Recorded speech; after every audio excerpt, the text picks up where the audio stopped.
Assalamualaikum warahmatullahi wabarakatuh. Hamdan wa syukran lillah wa salatu wassalamu ala rasulillah wa ala alihi wa sahbihi wa man walah. Puji syukur marilah kita panjatkan kehadirat Allah Subhanahu wa taala.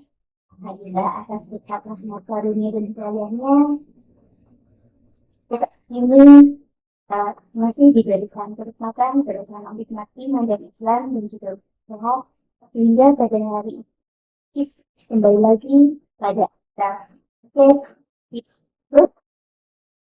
kepikiran buka hati meraih ilahi.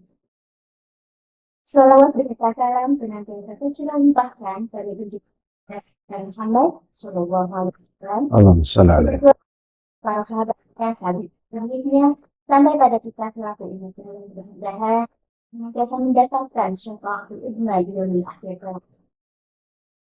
Alhamdulillah, senang sekali saya Lucy Intan Sanjung Gunawan dapat menjumpai sobat aktif semuanya. Pada hari ini, insya Allah, kita akan membawakan sebuah tema, yaitu Al-Qorib. Al-Qorib buat aktif semuanya itu tidak asing lagi. Nah, siapa? Yaitu Bapak Profesor Dr. Suparjo M. Assalamualaikum Bapak. Waalaikumsalam warahmatullahi wabarakatuh. Alhamdulillah kami baik-baik semua. Mbak Yosi sehat juga?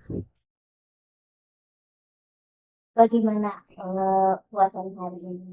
Alhamdulillah kita bisa menjalani puasa dengan baik. Semoga puasa diterima oleh Allah Subhanahu wa taala. Ya, sobat edik semuanya, mudah-mudahan juga kita semua selalu diberikan semangat dan sehat dalam menjalani ibadah puasa ini, sehingga ibadah kita itu bisa meningkat kualitas ibadahnya dibandingkan dengan sebelumnya. Baiklah Bapak, terkait tema hari ini yaitu Al-Qorib. Ya. Belum mengerti Bapak, apa yang dimaksud dengan Al-Qorib itu Bapak? Oke Mbak. Al-Qorib. Al-Qorib, Allah mempunyai nama di antara 99 nama.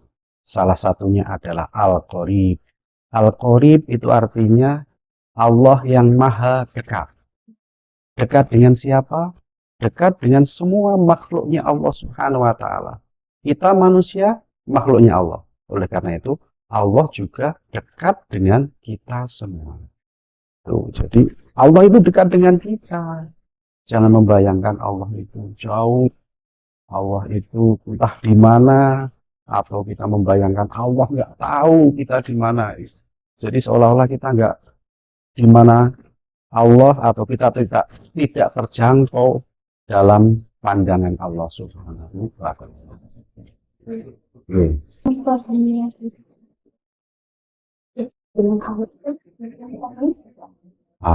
Sebelum contoh dekat implementasinya, saya berikan penjelasan.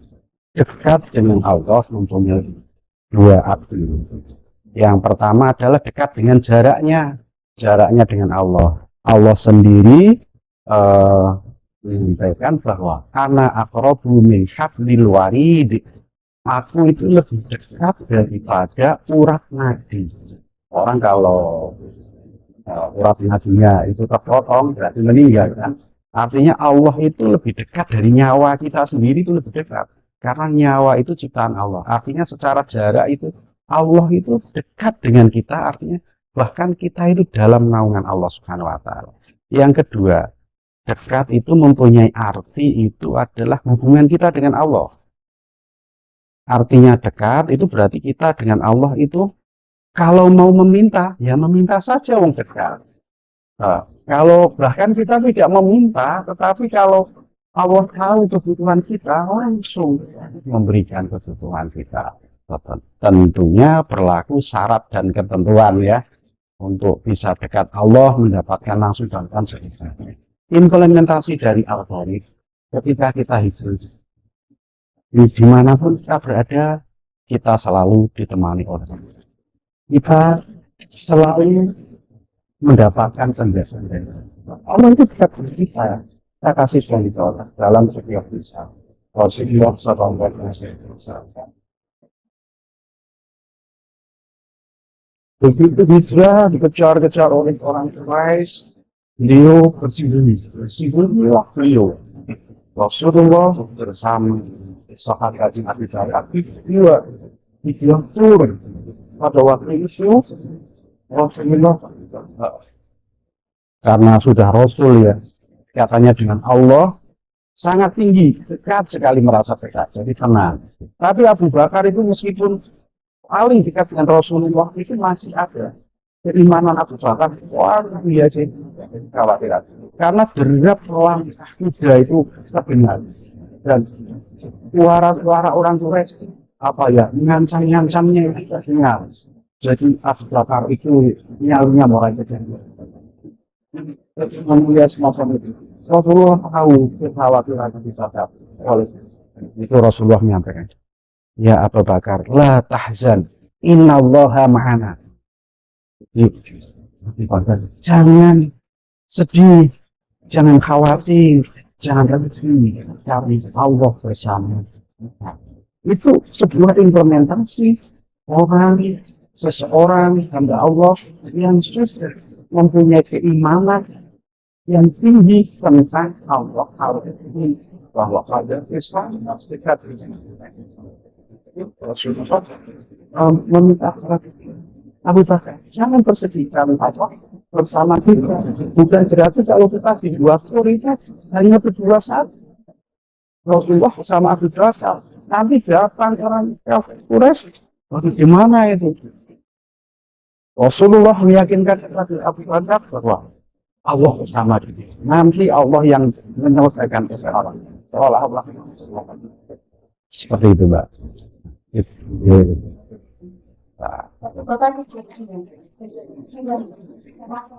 Jauh dengan Allah seperti itu. Itu bagaimana Bapak? Oh iya ya. Memang begitu, Mbak. Kadang-kadang ada dalam sesi kehidupan ada orang yang sampai tingkat tertentu itu bunuh diri ya. Orang yang bunuh diri itu kadang-kadang sudah merasa gini. Dia punya masalah, terus kemudian bagaimana menyelesaikannya, merasa nggak punya teman, merasa nggak ada yang membantu, merasa sendirian, akhirnya dia itulah jalan yang ditempuh, kan gitu. Itu yang paling ekstrim sampai bunuh diri itu karena dia merasa tidak ada yang membantu dalam hidupnya, kesendiriannya. Terus kemudian itu memang dalam realitas begitu, karena dalam hatinya merasa tidak ada yang membantu, tidak ada yang peduli. Tidak ada yang bersama dia. Kalau dia tahu bahwa ada zat yang maha agung, yang maha kuasa, maha segalanya yang bersama dia, tentunya saya punya masalah besar. Tetapi masalah sebesar apapun, itu tidak artinya dibandingkan dengan Allah yang maha besar. Kalau saya mengalami kesulitan yang sangat sulit sekali, tapi kesulitan saya itu tidak mempunyai arti, apabila Allah yang maha memudahkan itu berada di samping saya. Begitu. Kadang-kadang orang memang takut juga ya, mau ketemu dengan orang gitu ya. Itu aku bolak-balik mau sudah di depan pintunya, balik lagi merasa ragu kan gitu. Mahasiswa ada yang gitu juga, ada yang takut sama dosen itu kadang-kadang. Sudah ini kelihatan ya, itu sudah mau ketemu dosennya, keluar lagi, takut lagi, nanti kok dimarah-marahin kayak gitu. Ya jangan begitu, kita dimanapun ketemu siapapun, maka kita percayalah, innallaha ma'ana.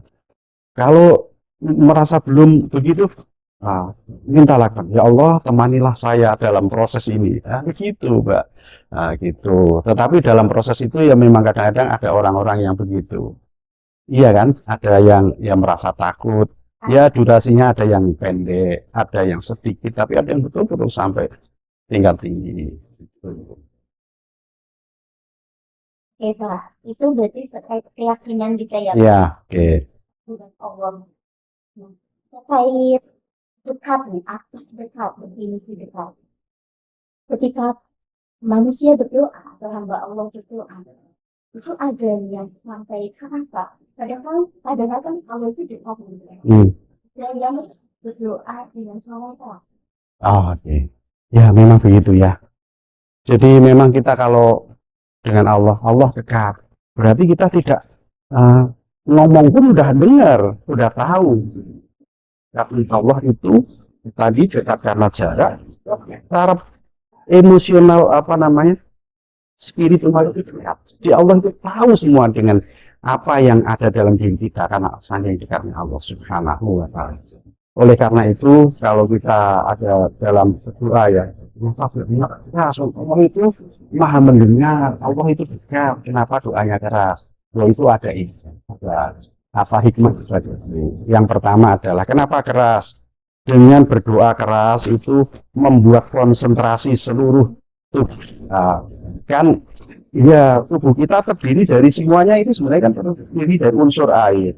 Kalau saya pernah menyampaikan di sebuah itu terkait dengan Masaru Emoto bahwa air itu ini terpengaruh dengan kata-kata yang di sekitarnya. Nah, kalau kata-kata itu doa, itu berarti ini menjadi bagian kena doa. Pertama itu sinergi secara apa fisikanya itu seperti itu. Yang kedua, kenapa doa keras itu perlu kita berdoa keras itu untuk membuat kita konsentrasi. Coba kalau kita pas lagi apa biar konsentrasi kan kita perlu ngomong kan gitu. Kedua itu juga ini relaksasi itu. Orang ngomong itu sebenarnya membuat kita mempunyai kendala, mempunyai apa itu menjadi ini apa turun tensinya turun. Terus kemudian gitu. Kalau saya jadi imam misalnya, saya kalau doanya nggak keras gimana? Imamnya nggak tahu itu sedang berdoa apa itu kan gitu. Jadi makmumnya amin, Rabbana atina fid dunya hasanah, makmumnya amin. Doanya gitu jadi tahu kan gitu. Kita adalah mencintai ini yang paling berdoa keras itu nanti yang belakangnya kan kadang-kadang cuma amin amin di samping itu dia dengerin terus lama-lama dia jadi hafal itu bisa itu juga nanti bisa kan kayak gitu salah satunya begitu hikmahnya itu bukan berarti Allah jauh tidak tetapi itu untuk apa namanya buat seperti kita maksudnya seperti itu. Nah, yang terakhir ya, Kak. Ya. Bagaimana cara kita Ya, agar kita dekat. Kalau orang pengen dekat kan sering menyebut nama ya. Iya, sering menyebut nama. Sering menyebut nama. Nah, iya yang disenangi. Oleh karena itu kalau kita ingin dekat dengan Allah, atau kalau kita mengukur Allah dekat dengan kita atau tidak, atau bagaimana kita dekat dengan Allah, itu jawabannya sama. Bagaimana kita menyebut nama Allah semakin banyak. Kalau menyebut nama Allah semakin banyak, artinya zikirnya banyak, berdoanya banyak. Kedua, kalau saudara yang jarang ketemu, jarang silaturahmi dengan saudara yang sering silaturahmi atau teman silaturahmi dengan yang jarang silaturahmi dekat yang mana? Selain itu. Nah, oleh karena itu kita sering silaturahmi kepada Allah. Bahasanya kok silaturahmi. Sering kita menghadap Allah. Caranya apa? Sholat. Sholat itu cara kita menghadap Allah. Kemudian salat. Oh iya, betul. Kalau kita sholat, apalagi posisi sujud, itu adalah posisi paling kita sebagai hamba Allah dekat dengan itu sholat, zikir, sholat. Yang ketiga, kita harus positif thinking dan mempunyai keyakinan bahwa Allah bersama kita terus. Itu harus kita bangunkan. Apapun yang terjadi dalam kehidupan kita, Allah selalu membersamai kita. Dan itu buatlah dalam diri kita itu menjadi apa ya? Ada semacam katalisator, terus kemudian ada ruang kosong yang di situ Allah isinya. Jadi kalau isinya Allah semua, berarti kita ketemu orang menjadi netral, ketemu orang yang pangkatnya tinggi ya nggak langsung bagaimana, ketemu orang kecil juga bagaimana, tidak terus menghina, ya ketemu siapapun menjadi enak. Terus kemudian jadi kita dekat dengan Allah itu artinya menjadi baik, dengan Allah baik, terus dengan manusia jadi baik karena kita bahkan ketemu apa namanya apa saja yang merupakan benda-benda itu dihargai karena semua yang ada miliknya Allah. Kita bersama Allah. Semua benda itu dalam naungan Allah. Itu, Mbak. Entah saja yang begitu sangat tidak sekali sehingga kita bisa memahami makna dari aktor yaitu maha besar Allah maha besar. Mungkin itu kami sahabat FP semuanya. Eh, Terima kasih atas segala perhatiannya. Mudah-mudahan apa yang kita eh, apa yang kita sampaikan hari ini bisa membawa ilmu yang berkah dan bermanfaat untuk kita semuanya. Terima kasih sobat FP semuanya. Insya Allah bisa bertemu di lain waktu. Oke. Salam podcast FP Profesi.